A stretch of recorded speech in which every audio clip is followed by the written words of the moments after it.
할렐루야! 오늘도 묵상의 자리에 나오신 우리 성도님들을 주님의 이름으로 축복합니다. 우리 다 같이 사도신경으로 신앙을 고백하겠습니다. 전능하사 천지를 만드신 하나님 아버지를 내가 믿사오며 그 외아들 우리 주 예수 그리스도를 믿사오니 이는 성령으로 잉태하사 동정녀 마리아에게 나시고 본디오 빌라도에게 고난을 받으사 십자가에 못 박혀 죽으시고 장사한 지 사흘 만에 죽은 자 가운데서 다시 살아나시며 하늘에 오르사 전능하신 하나님 우편에 앉아 계시다가 저리로서 산 자와 죽은 자를 심판하러 오시리라. 성령을 믿사오며 거룩한 공회와 성도가 서로 교통하는 것과 죄를 사하여 주시는 것과 몸이 다시 사는 것과 영원히 사는 것을 믿사옵나이다. 아멘. 오늘 묵상하실 말씀은 누가복음 9장 37절부터 50절까지입니다. 우리 다 같이 계신 곳에서 저와 함께 합독하시겠습니다. 누가복음 9장 37절.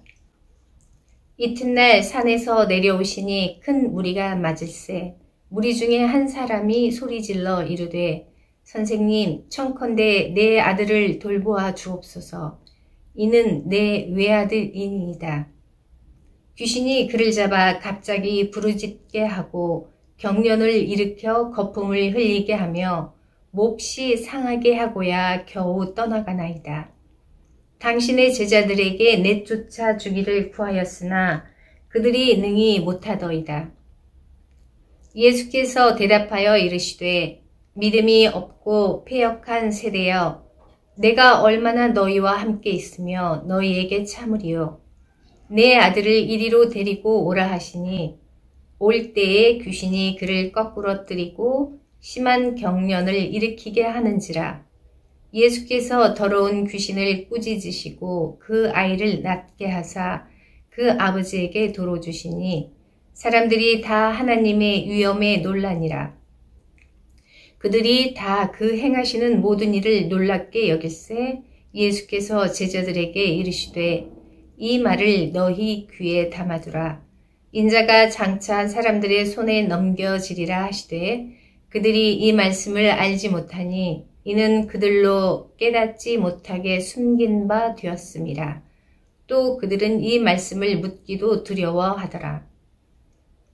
제자 중에서 누가 크냐 하는 변론이 일어나니 예수께서 그 마음에 변론하는 것을 아시고 어린아이 하나를 데려다가 자기 곁에 세우시고 그들에게 이르시되 누구든지 내 이름으로 이런 어린 아이를 영접하면 곧 나를 영접함이요. 또 누구든지 나를 영접하면 곧 나를 보내신 이를 영접함이라. 너희 모든 사람 중에 가장 작은 그가 큰 자니라. 요한이 여짜오되 주여 어떤 사람이 주의 이름으로 귀신을 내쫓는 것을 우리가 보고 우리와 함께 따르지 아니하므로 금하였나이다. 예수께서 이르시되 금하지 말라. 너희를 반대하지 않는 자는 너희를 위하는 자니라 하시니라. 아멘. 기도드리겠습니다. 아버지, 저희 가운데 주님의 믿음을 허락하여 주시옵소서. 세대가 패역하고 정말 악하고 믿음이 없을지라도 하나님, 우리가 주님만을 믿고 의지하며 주님만 바라보겠습니다. 그리고 오늘 저희에게 말씀하여 주심을 저희 삶에서 순종함으로 나갈 수 있게 도와주시옵소서. 그렇게 지금도 저희 안에서 살아서 역사하시는 우리 구주 예수 그리스도 이름으로 기도드렸습니다. 아멘. 오늘 매일 성경의 제목은 믿음이 없고 패역한 세대여입니다. 누가복음 9장은 제자들을 파송하시고 주는 그리스도시요 살아계신 하나님의 아들이시라는 베드로의 고백을 들으신 예수님은 본인이 걸어가야 할 죽음의 길과 제자들의 삶이 십자가를 지고 주를 따르는 길임을 말씀하심을 볼 수 있습니다. 그리고 기도하시는 예수님의 모습이 자주 보입니다. 예수님은 다가올 죽음의 시간이 가까이 오고 있음을 감지하시고 제자들에게 자신의 사역들을 준비시키십니다. 9장 1절에 제자들을 파송하시며 하나님을 전파하고 모든 귀신을 제어하는 능력과 병을 고치는 능력을 주십니다. 오늘 본문은 베드로, 요한, 야고보와 함께 기도하러 산에 올라가셨다가 내려오신 날의 일들입니다. 여전히 산 아래에는 9명의 제자들과 무리들이 함께 지낸 후의 일들을 예수님께 말하는 장면입니다. 귀신 들린 외아들을 낫게 해달라는 아버지의 간구에 제자들이 능히 하지 못했다고 고합니다. 예수님은 제자들에게 귀신을 쫓고 병을 고치고 하늘나라를 선포하는 권능을 부어주셨었습니다. 하지만 예수님과 3명의 제자가 기도하러 올라가 있는 동안 그 9명의 제자들은 허둥지둥이었던 것 같습니다. 이런 제자들을 향해 예수님은 믿음이 없고 패역한 세대라고 말씀하십니다. 저는 제 스스로에게 믿음은 무엇인가 라는 질문을 수차례 하고 또 해도 당당하게 믿음으로 무엇이든지 할 수 있습니다 라고 하나님 앞에 자신 있게 고백하기가 쉽지 않습니다. 솔직한 고백입니다. 믿음은 하늘의 은혜의 선물입니다. 그리고 그 선물을 주시는 하나님을 믿는 것. 그리고 믿음의 본체로 오신 예수 그리스도가 이 땅 가운데 행하셨던 모든 것들을 믿는 것을 믿음이라고 할 수 있겠습니다. 이런 관점에서 저의 믿음은 여전히 부족한 자라고 생각합니다. 어떤 것은 믿고 어떤 부분은 덜 믿습니다. 하나님은 모든 것이 가능하심을 머리로도 알고 있고 믿는다고 생각합니다. 그래서 하나님께 온전한 믿음을 위해서 저는 여전히 늘 간구합니다. 해도 부족합니다. 아마도 하나님 나라 가는 그날까지 이런 저의 부족함을 성령의 힘으로 매 순간 채우면서 나아가야 할 것 같습니다. 믿음은 이렇게 지적 능력의 동의 차원이 아닌 지적 영역을 초월하는 능력입니다.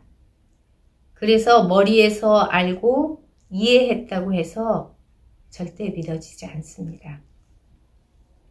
믿음이 들어오면 우리의 마음과 태도 그리고 가치관의 변화가 오고 우리의 생각하는 관점이 달라집니다.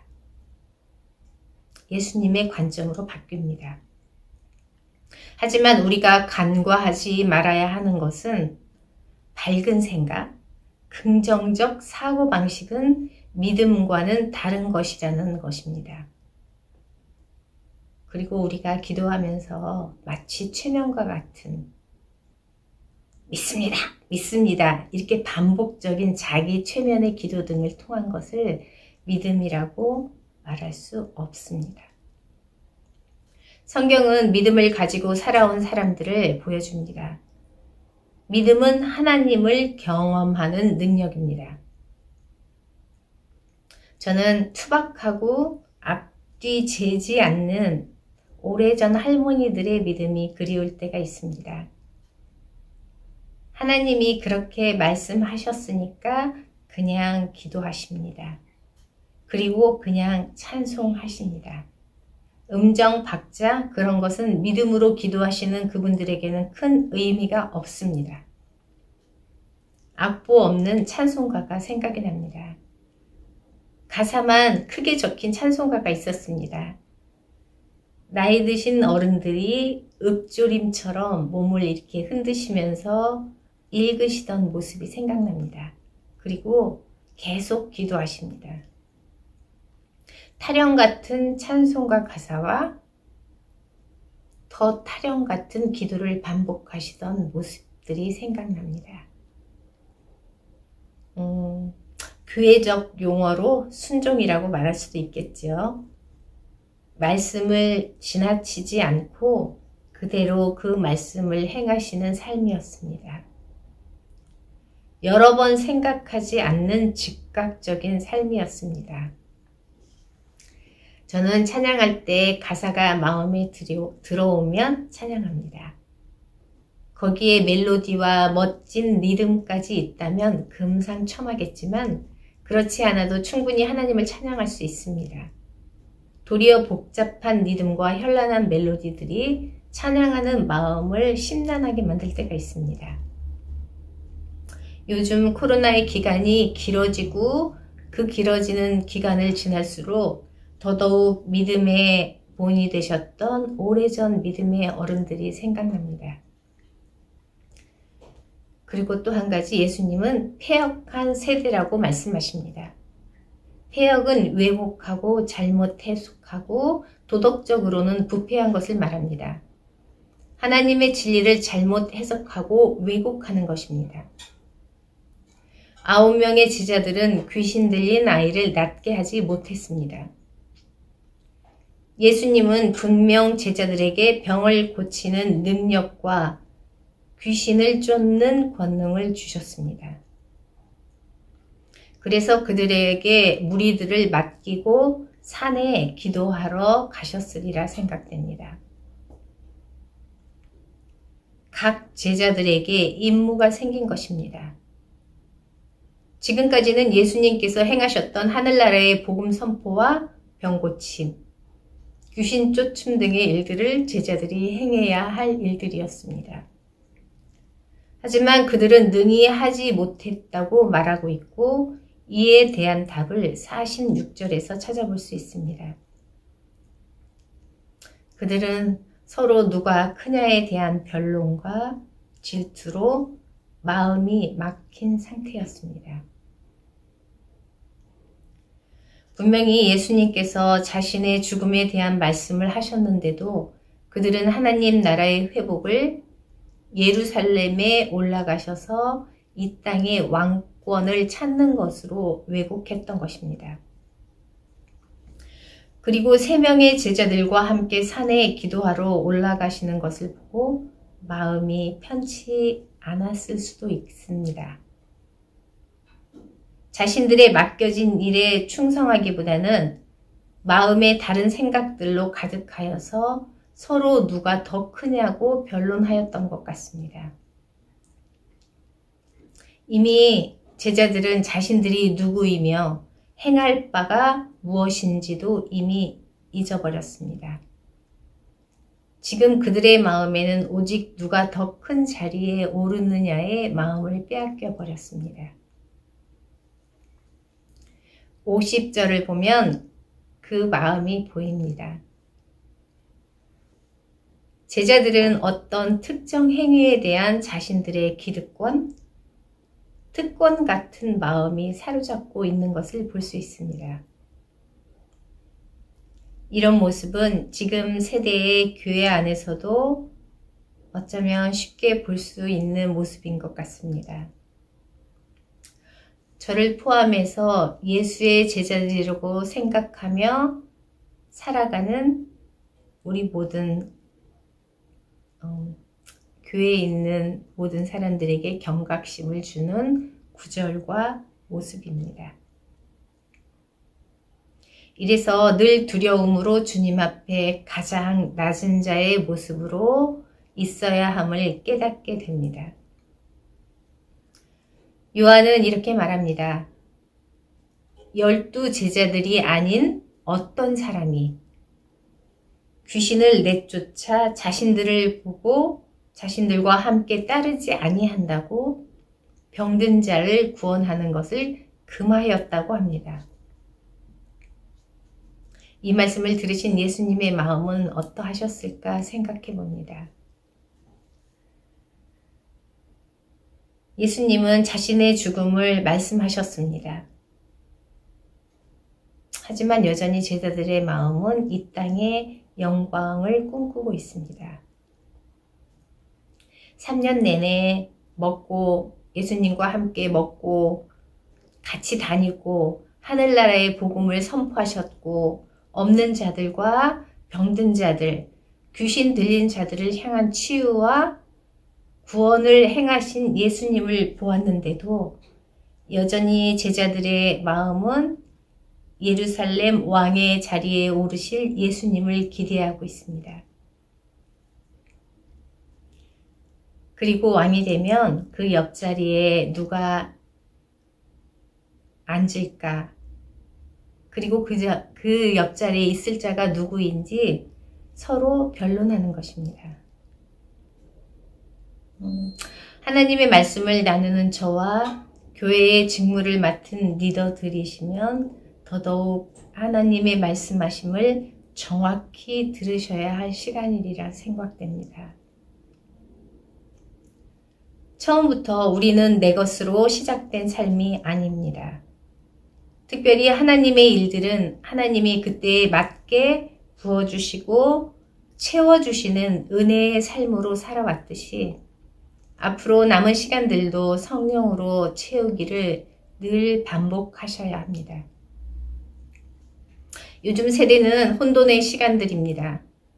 무엇이 진실이고 무엇이 거짓인지 서로 속이고 속고 그래서 서로 불신합니다. 보이는 것이 전부가 아닌 세상이 되었습니다. 보이는 것이 발전할수록 진실이 감춰지는 시대가 됩니다. 인터넷 상에 떠도는 그림입니다. 전체 그림에서 어느 한 부분만 편집하여서 보여주면 사람들은 보이는 것으로 그것을 믿고 판단합니다. 보이는 것은 언제나 옳지 않을 수 있다는 예라고 생각됩니다. 그래서 우리가 영으로 더 민감하고 하나님의 말씀을 잘 듣고 깨달아 알아야 하는 이유입니다. 모두들 자기들이 맞고 옳다고 합니다. 교회들과 성도들도 그렇습니다. 각자 맞다고 합니다. 옳다고 합니다. 진리를 말한다고 합니다.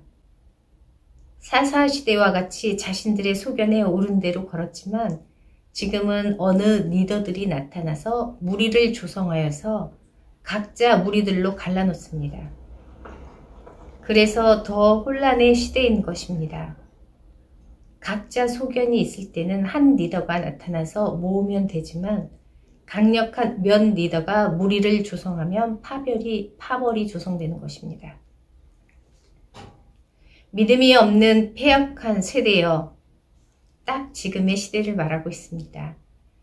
예수님 시대에도 이 말을 쓴 것은 창조 이후 가인의 일을 생각하면 패역은 사탄이 있었던 그 시간부터 지금까지 호시탐탐 믿는 자를 거꾸러뜨리려는 사탄의 전략입니다.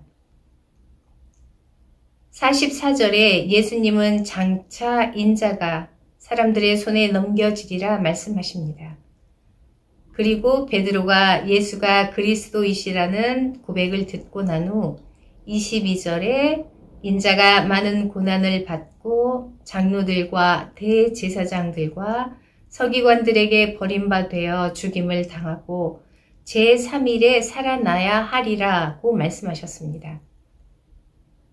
하지만 제자들은 이 말씀을 알지 못하고 깨닫지도 못하였고 심지어 그 말씀을 묻기도 두려워하더라고 하고 있습니다. 그리고 그들끼리 누가 더 크냐고 서로 변론합니다. 제자들의 무지와 야망입니다. 무지와 야망 사이에는 분명 어떤 마음이 있습니다. 우리 가슴에 깊이 숨기운 욕심과 야망이 우리의 귀를 막습니다. 그들은 그 말씀을 듣기를 두려워하였다고 합니다.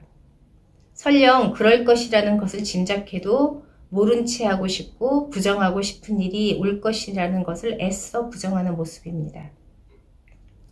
우리는 말씀을 통해 우리의 모습을 봐야 합니다. 나의 모습을 말씀 앞에 정직하게 내려놓고 보아야 합니다. 그 시간이 스스로 얼굴 뜨겁게 부끄럽고 고통스러워서 애써 안 보고 싶고 피하고 싶은 내 모습일지라도 우리는 말씀의 빛 앞에 철저하게 나의 생 모습의 나를 봐야 합니다. 그럴 때 변화를 맛볼 수 있을 것입니다. 백날 첫날을 옷을 겹겹이 껴입고 화장도 한 뒤에 말씀을 바라본다면 멀리 관망하는 자세로 명화를 감상하는 것과 다를 바 없습니다.